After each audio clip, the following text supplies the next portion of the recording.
Shalom saudara-saudara, salam 5 roti, 2 ikan, buka hati, diberkati Tuhan.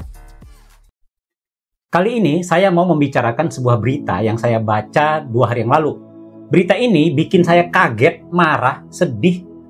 Pokoknya perasaan saya campur aduk. Sampai-sampai saat saya terbangun tengah malam, saya langsung kepikiran lagi dengan berita ini.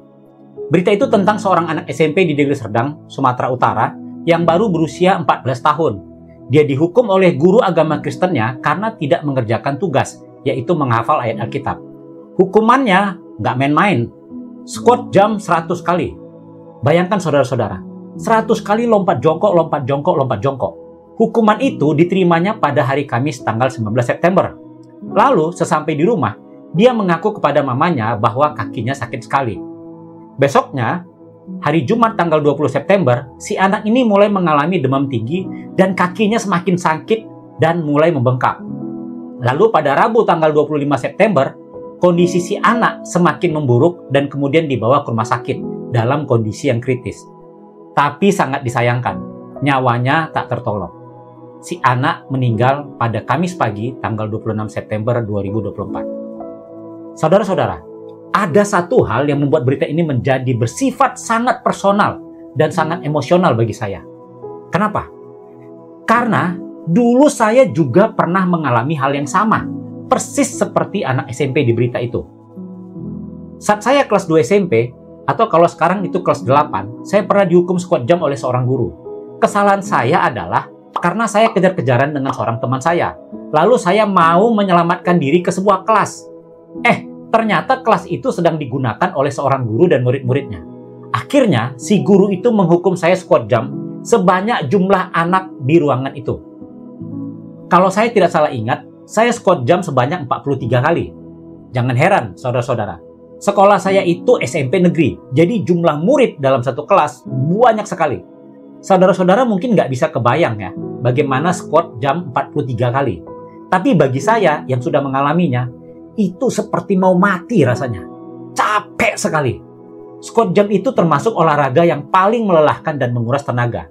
Bahkan saya dengar-dengar, sekarang itu sudah tidak disarankan lagi karena bisa merusak lutut dan bagian-bagian kaki yang lain. Squat jam 43 kali tanpa pemanasan, tanpa pernah latihan sebelumnya, itu benar-benar gila. Saya melakukannya tidak bisa sekali jalan 43 kali. Tapi beberapa kali saya harus berhenti dulu. Karena kaki saya sakit dan juga nafas saya nggak kuat.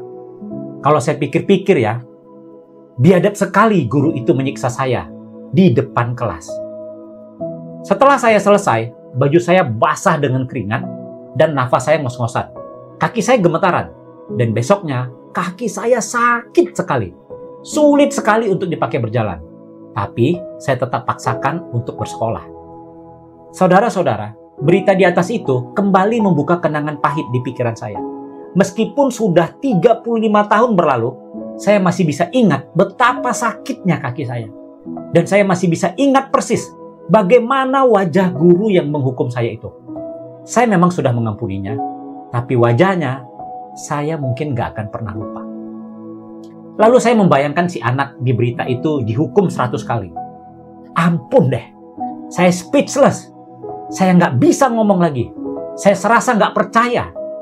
Apa yang ada di pikiran si guru agama itu sampai dia tega menghukum sekeras itu? Tapi saya merasa pasti akan satu hal. Si guru itu pasti tidak pernah melakukan squat jam. Jadi dia tidak tahu bagaimana capek dan sakitnya squat jam itu. Nah, saudara-saudara, apa pelajaran yang bisa kita dapatkan dari peristiwa ini? Yang pertama, niat yang baik harus dilakukan dengan cara yang baik. Niat si guru agama sangat baik. Dia ingin agar anak-anak didiknya menghafal ayat Alkitab. Tapi saat si anak belum bisa melakukannya, hukuman yang dijatuhkannya sangat tidak mendidik, sangat tidak berhikmat. Saya tidak mau berpolemik apakah hukuman squat jam 100 kali itu yang mengakibatkan kematian si anak, atau ada penyebab lain. Itu bukan bagian saya. Itu urusan para penegak hukum. Tapi bagi saya, hukuman squat jam 100 kali itu sama sekali tidak mendidik. Yang kedua, seorang guru tidak boleh menghukum murid. Ingat, tidak boleh menghukum murid. Guru hanya boleh mendisiplinkan murid. Menghukum dan mendisiplinkan itu beda. Bedanya apa? Yang pertama, hukuman berarti membuat anak membayar atas perilaku buruk mereka. Sedangkan disiplin adalah mengajari murid untuk memahami apa kesalahan mereka dan memberitahu apa yang seharusnya dilakukan agar si murid bisa memperbaikinya. Kedua, hukuman itu menimbulkan rasa takut sehingga si anak bisa dikendalikan oleh gurunya. Tapi si anak tidak melakukan itu lagi karena takut dihukum, bukan karena ada kesadaran diri.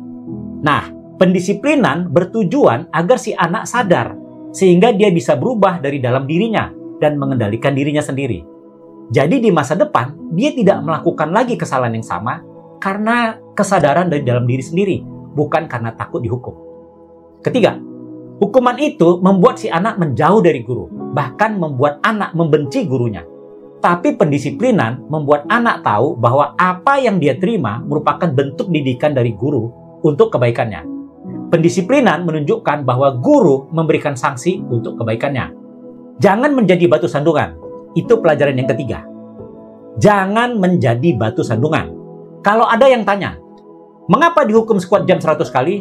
Karena tidak menghafal ayat Alkitab. Bukankah orang berpikir, masa sih begitu cara penyampaian Injil ke murid-murid sekolah? Harus dengan hukuman? Masa sih kabar baik dari Allah menjadi penyebab hukuman seseorang? Kiranya peristiwa ini menjadi pelajaran dan pengingat bagi kita. Seorang guru agama, pendeta, atau pelayan Tuhan yang lain harus berhati-hati dengan tindakan mereka agar tidak menjadi batu sandungan dalam pemberitaan Injil. Agar Injil Tuhan Yesus jangan ditolak karena perilaku kita sendiri. Bagi saya, hanya itu saja hikmah yang bisa saya ambil. Kalau saudara-saudara bisa menambahkan pelajaran, apa yang bisa kita ambil dari peristiwa ini, silahkan dituliskan di komen di bawah ya. Atau kalau saudara-saudara juga pernah mengalami hukuman yang luar biasa di masa lalu atau di masa sekarang, boleh ceritakan juga ya di kolom komentar. Dan terima kasih sebelumnya ya. Sekarang saya mau menutup video ini dengan satu ayat dari Alkitab dari Yakobus 1 ayat 5. Tetapi apabila di antara kamu ada yang kekurangan hikmat, hendaklah ia memintakannya kepada Allah, yang memberikan kepada semua orang dengan murah hati dan dengan tidak membangkit-bangkit. Maka hal itu akan diberikan kepadanya. Dalam segala hal, kita butuh hikmat untuk bisa melakukan apa yang benar. Sebagai guru, karyawan, sebagai seorang bos, sebagai seorang pebisnis, seorang murid, seorang mahasiswa, sebagai seorang anak, apalagi sebagai orang tua. Kita butuh hikmat yang dari Allah. Kita butuh hikmat yang dari Roh Kudus. Agar niat baik kita bisa kita lakukan dengan cara yang benar. Salam 5 roti, 2 ikan. Buka hati, Tuhan Yesus memberkati. Sampai bertemu lagi.